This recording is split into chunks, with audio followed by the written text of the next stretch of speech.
Are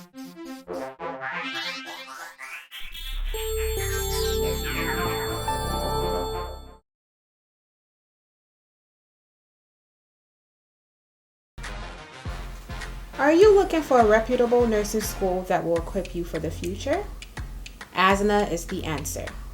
At ASNA, some of the programs we offer include practical nursing, phlebotomy, nurse aid, medication aid, and home health aid. We also offer CPR classes. We have an ultra-modern library that helps make learning fun, a state-of-the-art simulation lab for all of our courses, and a well-equipped studio to help reach the community. We have well-trained and dedicated instructors who are here to ensure your success. Here are some pictures of our past graduation ceremonies. We believe, we inspire, and recreate. This is our mission statement.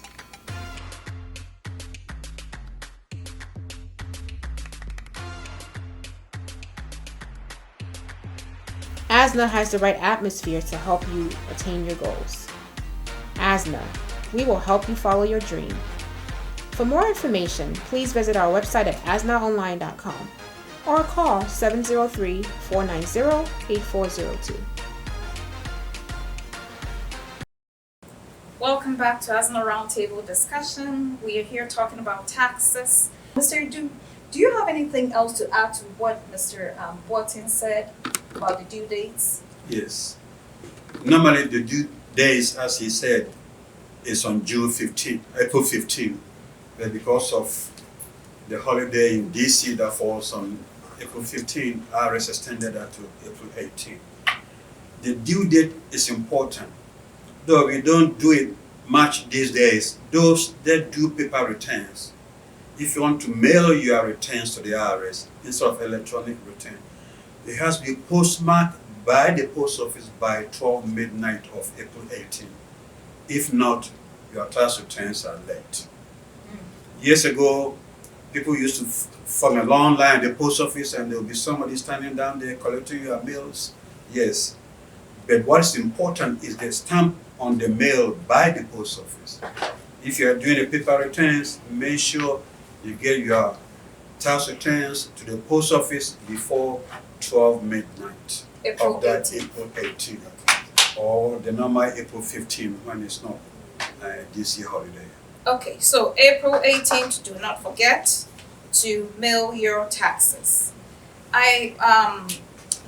What I also want to know is that what happens if you don't file your taxes? What is going to happen? If you decide, this year I've worked, but I don't think I made enough, so I don't want to file my taxes. Just say, what happens? Unfortunately, this is something that we don't have any choice on. Okay, you cannot refuse to file your taxes this year and then add this year's income to next year's. You cannot do that. Every year is separate and independent from the other one. If you are not ready to file your taxes by April 15th, file an extension. Okay. The extension will give you automatic 6 months to do your taxes. File what we call Form 4868. File it to the IRS. And you also have to file that form by the due date of the tax returns, which is April 18th this year. After April 18th, it means you did not file it, you cannot file an extension. So the worst thing you can do is not file your taxes at all. Okay. If you're not ready, file an extension. If you don't file your taxes and IRS finds out, there are penalties for not filing your taxes.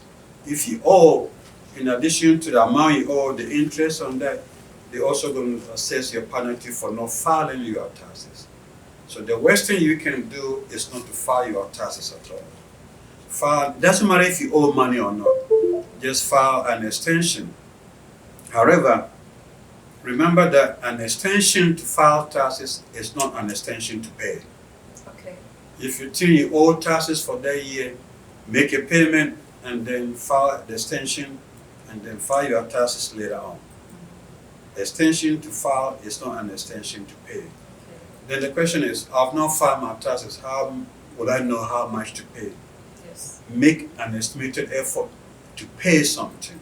Estimate what you think your tax is going to be, and then you pay it at the time that you file your taxes.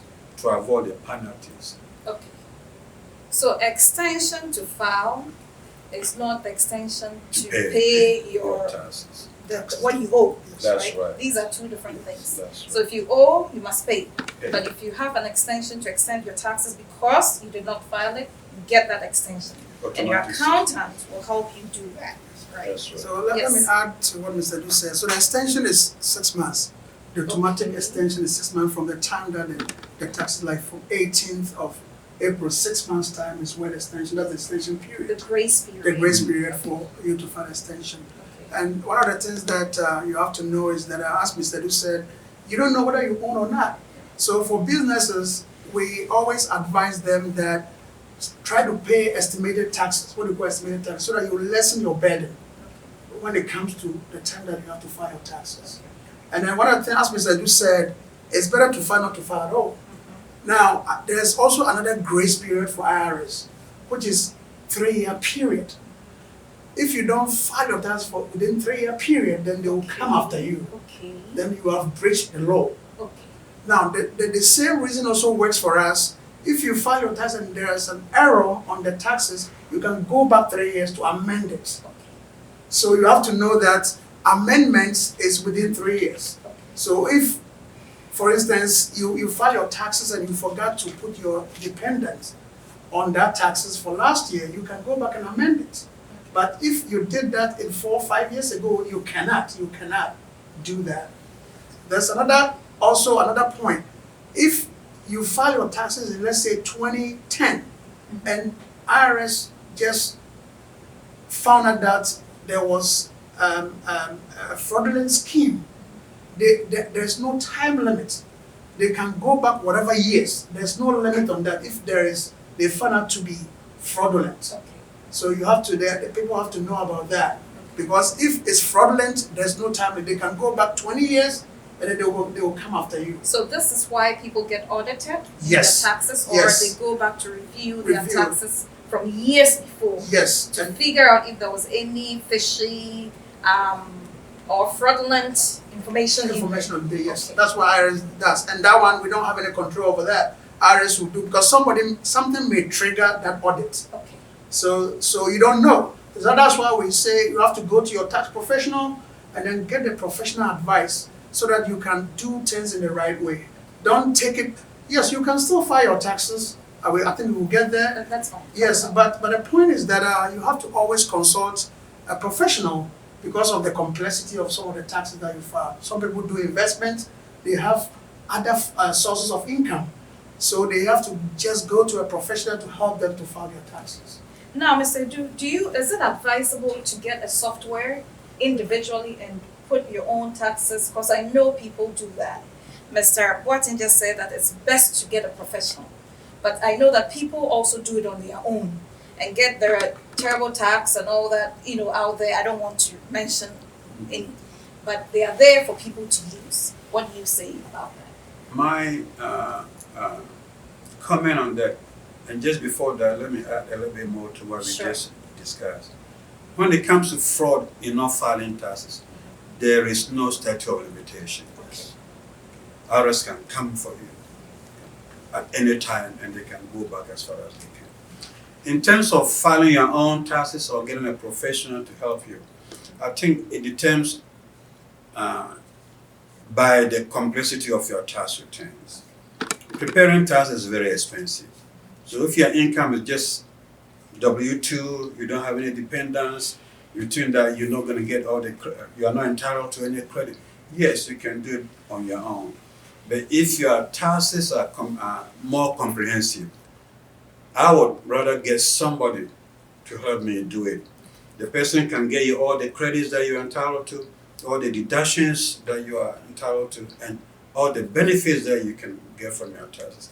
It's very, very easy and simple to do your tax returns the right way at the first time than to go back and do an amendment. So yes, if you're a single person, your income is just from one source, a single W-2, you can do it on your own. You have multiple incomes, you have so many exemptions and dependents, and your tax issues are more complicated. I'll get a professional help to help me. who is a professional person that can help you. The CPA, somebody that is enrolled by the IRS as an enrolled agent, or even a lawyer. Okay. I will not pay. And another thing too, some people, when they do their taxes, they don't sign it. Anybody that does your taxes for a fee is required by the IRS to sign it Okay. as a preparer. If you come to me and I'll do your taxes, and at the bottom I write self-prepared, it means you prepared the taxes yourself, though you came to me.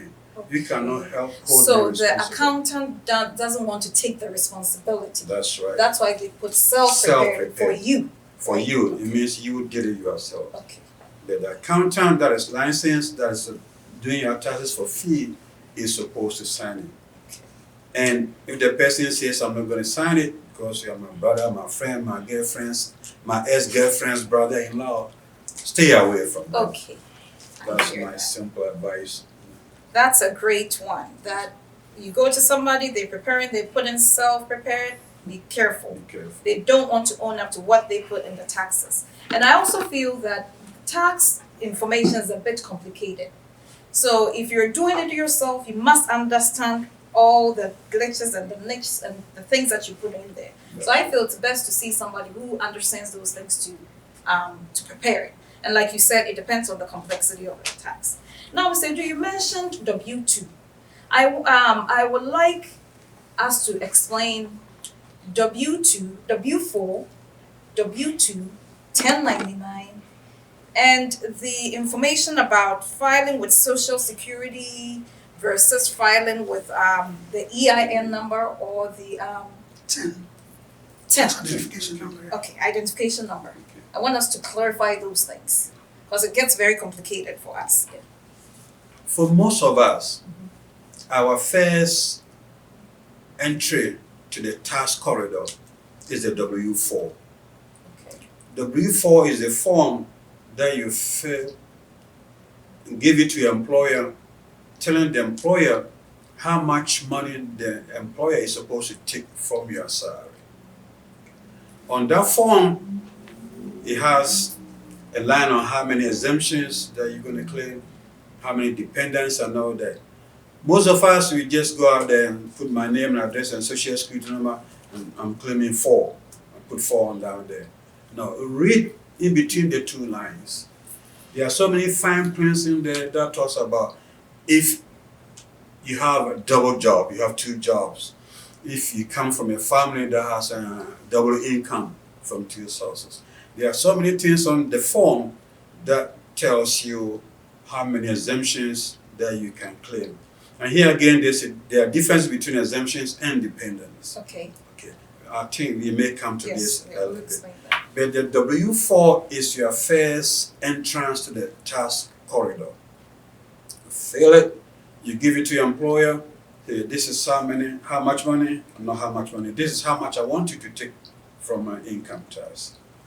You can fill the W-4 today and change it tomorrow. Okay. There's no limit on how many forms, how many times you can change. Okay. Just pay attention to what is on the form. If you have 2 jobs, say you alone, you don't have any dependents, you claim 1 on this job, you claim 1 on the other job. It's a no-no. If you do that, you're going to owe. Because this employer does not know how many exemptions that you are claiming with the other employer. So make sure that you maximize all your exemptions on that form. That's the W-4. At the end of the year, December 31st, as Mr. Barton here mentioned, your employer will give you a W-2. W-2 is what I call the wages summary. The employer is telling you, Mr. Doe, this is how much money you earned for the year, this is how much money you took out for income tax, for social security taxes, and for Medicaid, and also for your state taxes. One thing that you can do is you can compare the information that W-2 to your last pay stub that you get at the end of the year. It should contain the same information. Okay. And that is the wage summary. That one is given to you by your employer. The W-4 is given to you, is given by you to your employer. Yes.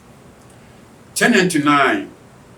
1099 is similar to the W-2, except that The 1099, when you receive it, it means you are an independent contractor. You are not an employee of the company. The company did not take any income tax from your salaries that they pay you. You're going to pay that on your own. To get either a W-2 or a 1099 or even the W-4, you have to get your social security number. You have to give it to the employer. Okay. Self-employed people or people that own their own business, some of them, instead of giving their social security number to the employer, they may have a company. So they give the employer identification number to the company. So ASNA, instead of giving me a 1099 in my name, give it to me in the name of my company. The company cannot have a social security number. The year end is the equivalent of the social security number for the company. So you either need a social security number or a year end to get a 1099. What is the full name for the EIN? It's called Employer Identification Number. Okay. And it's given to you, the company or the individual in the company, by the IRS. Okay. If you register a company with the state, the number the state is going to give to you is not your EIN number.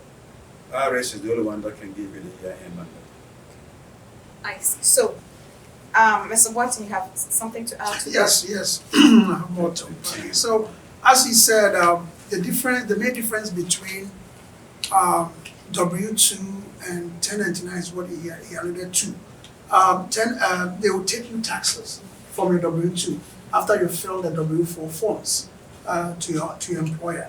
Now, when you have the 1099, nothing is taken off that income. So somebody who makes 30,000 from a W-2 employer, as opposed to somebody who makes 30,000 from a 1099 employer, the difference is that the one with W-2, they've already taken all these taxes: federal, Social Security, Medicaid, Medicare, and then states. So you may see 30,000, but that's not what you took home, because that has been taken from January to December. So that's why when they give you the W-2, then you will see how much you made and then how much you took home, based on your paycheck. So Mr. Edu was mentioned the last paycheck. Sometimes, depending on the pay period, sometimes it overlaps. So for instance, somebody will have somebody may have his or her pay for, let's say, December 27th to January 14th or January 10th. So there's a cutoff because of the tax issue at the time. So sometimes that's why we tell people, don't bring your last paycheck for me to file your taxes. I see. Because it may be wrong, because I don't know the tax period. Okay. So the period is not like it ends on 31st December. Sometimes it overlaps, and the company will just truncate that time, so that is where because they are trying to get the exact amount that you work from January to December 31st. So wait till you get a W-2 before you go to your tax professional. Tax professional. Yes, and then one of the things that you have to also know is that the 1099. If your employer, like for instance, any small business who register his or her business with the state, he gets his EIN number, and then somebody works for that employer, right? So at the end of the day, if the service that was provided to you by somebody is less than $600, you are not obligated to give that person 1099. I see. The minimum is $600. Like, so if you have your own business and somebody come to set up this for you, and then he's charging you, let's say, $250 for the whole year, you don't have any obligation to send that person 1099. It's only when it's above $600 for the entire year before you can send that, because it's also you have administrative cost and other things if you try to give the person 1099. So you have to, those who owns businesses have to take note of that. Yes. If it's more than 600, you can give the person 1099. If not, you don't. And then one last point, the W-2, people always mistake all the deductions on the W-2. That you see, I'm talking about the deduction of the W-2, yes, the entire year, the summary. We use only the federal for tax purposes, federal and state. Social Security, Medicare, Medicaid, we don't use it. It doesn't factor into the taxes. So people were saying, oh, they took me 3,000 for social security, this thing for 2,000 for Medicare. Why is it I'm getting this refund? No, it is only the federal and the states that affect our taxes. Yes, so please, people should take note of that. Are you looking for a reputable nursing school that will equip you for the future? ASNA is the answer. At ASNA, some of the programs we offer include practical nursing, phlebotomy, nurse aid, medication aid, and home health aid. We also offer CPR classes. We have an ultra-modern library that helps make learning fun, a state-of-the-art simulation lab for all of our courses, and a well-equipped studio to help reach the community. We have well-trained and dedicated instructors who are here to ensure your success. Here are some pictures of our past graduation ceremonies. We believe, we inspire, and we create. This is our mission statement.